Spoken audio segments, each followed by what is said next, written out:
My name is Carson Arthur, and I've been given a really interesting proposition.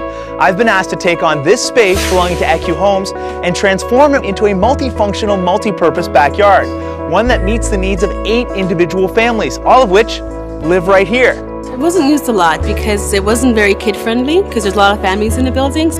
Apparently, designing for just one family isn't challenging enough.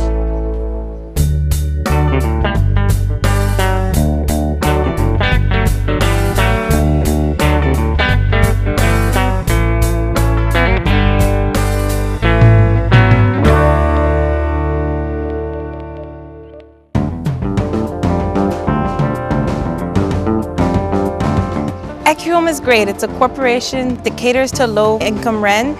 Everybody gets along. We've all been living here for about the same amount of time, and this is the worst the yard has ever been.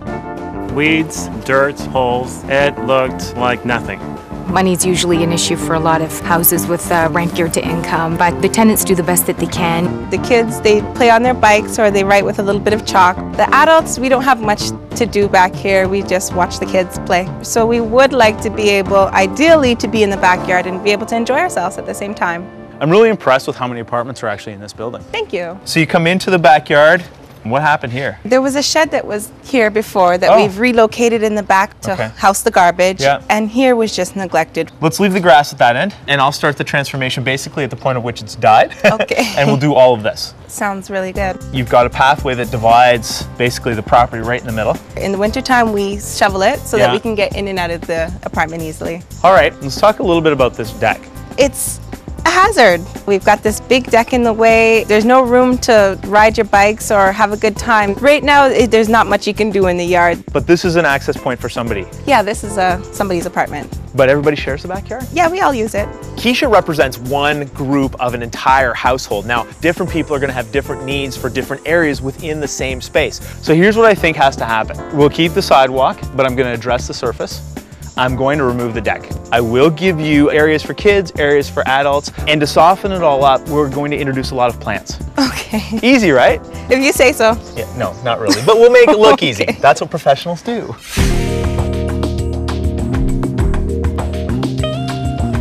Ready to see your new backyard? I am. I'm impressed. Thank you. Let's start here. This is the wooden deck. It's gone and replaced with an elevated patio. Oh, that sounds good. Now this is the spot that I'm thinking will be more for adults than children. All right. So in the adult area, in these raised planters, be a fairly good concentration of plants. Okay. All right. One of the things I do want to work with are ferns. These are beautiful. And they're very easy to look after and very easy to grow, and they're children friendly. I also want to include roses, kind of like these ones here. Right. I'm going to keep on the low maintenance side. Oh, good. I'm also thinking about doing gardens here and here. So they give a little bit of intimacy to the backyard from the front yard. Are these benches here? They are benches. You'll notice that there's also 2 at each end. Nice. Now this is a little bit different. This is going to be a bocce pit. Okay, I know outdoor bowling. But it's on gravel instead of grass. This is gravel. The whole thing is gravel. Now I'm planning to replace that long stretch of grass in the backyard with a bocce pit. Bocce is a game that anybody can play, whether you're 3 or 83, and it's played on a crushed gravel surface, which means it's low maintenance. You can use it for other purposes as well, like riding your bicycle on it or putting down those kiddie pools. And the most important reason of all is even though bocce is traditionally an Italian game, it's truly multicultural, making it ideal for a house where 8 families live. I really like what I'm seeing. I'm definitely giving this a thumbs up. Good. I think he did a fabulous job. He took all of our concerns, everyone in the building, and tried to address them all, and I can't wait to see how this plays out. Now that we have Keisha's approval, we can go ahead and start cleaning out the backyard. And the first thing up is removing that old wooden deck. So I'm thinking that we can remove all of this concrete and then we could do our raised patio in this section. Okay. If we were to instead glue a soldier or just a line of stones all the way down, then we could cover this whole area with interlock on one level. So you're thinking that we're now going to do stone over the entire walkway on top of the concrete? It saves us breaking up the concrete. Yeah, and then you keep all the concrete out of the landfill, which I do like that idea a lot. All right, why don't we just get rid of the whole raised patio idea altogether? What do you want to do about the step here? Well, it's about 8 inches or so. Probably. Okay, so we're thinking that's 8 inches, interlock's about 3 inches, so it's gonna be a 5-inch step out the door, and that's completely reasonable. Okay. So we wouldn't even need a stair there anymore, so we could drop that step altogether. Sure. What is important though is this is a raised planter planned for along there, and we need that, because that's gonna break up all the stone. Oh, for sure. Absolutely. Okay, and then the bocce pit across the back. Right. Any other questions you have about this design? No, that's good. All right, I'll leave it to you. Thank you.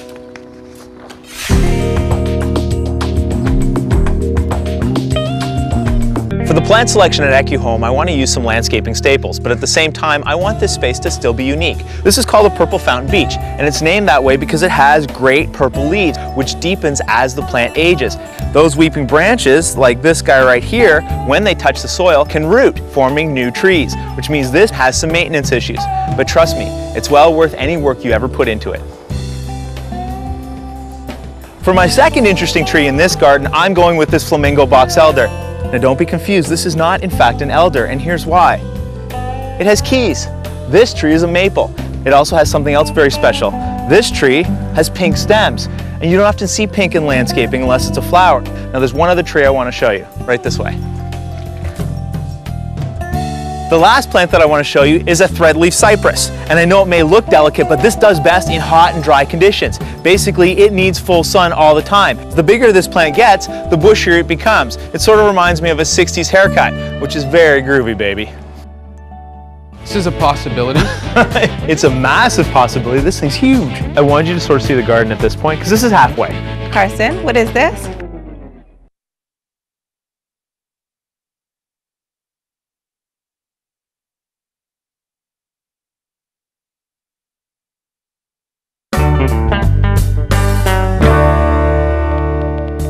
The Green Force team is revitalizing the backyard of EcuHomes. We've removed the weedy grass and the dilapidated wooden deck, and we're on our way to creating separate spaces for this multiple family home. Now I'm off to pick out the perfect stone for the entire space. Because this backyard that I'm doing is going to be a fairly extensive set of patios, and then I want to do raised planters around it, I want to mix it up a little bit. All right, I'll show you one that we have. It's a very basic pattern, and it's going to create some open spaces. Once you have these spaces, you can put mosses, grass. I really do like that. Although, what if you did this and you close the gaps? Yeah. It goes something like that. Yeah. So that's just a herringbone. Exactly. Now, all the colors of this stone are here? Yeah, we have quite a few colors. Okay. Typically, you're going to match with your home. Because the house is a bit mishmash, okay, I think I'm going to go with that one. Now, what color is that one right there? That's mahogany. So we'll go mahogany, herringbone pattern. Oh, that was easy. Great. Let's go write up a bill. Okay. With the stone delivered, the Green Force team has begun laying in the patio. Now I need to find the right outdoor furniture that will complement this backyard. I have sort of an awkward space, so I was thinking that the modular might be perfect because I can change it, right? You can customize it as you need to, and we can even do custom pieces if necessary. I mean, if you have a smaller space, we can take this right out and sort of condense it to a small little L. Oh yeah. You know, it's nice and cozy. Then I'm definitely going to go with the modular because this is a really odd space because it's very linear. Okay. This finish, though, is probably a little bit more modern than I was thinking. We have stuff that is a little bit more organic. Let me show you the Coltrane sectional right over here. Okay. You're thinking this one? Well, this is a possibility. It's a massive possibility. This thing's huge. Well, this is a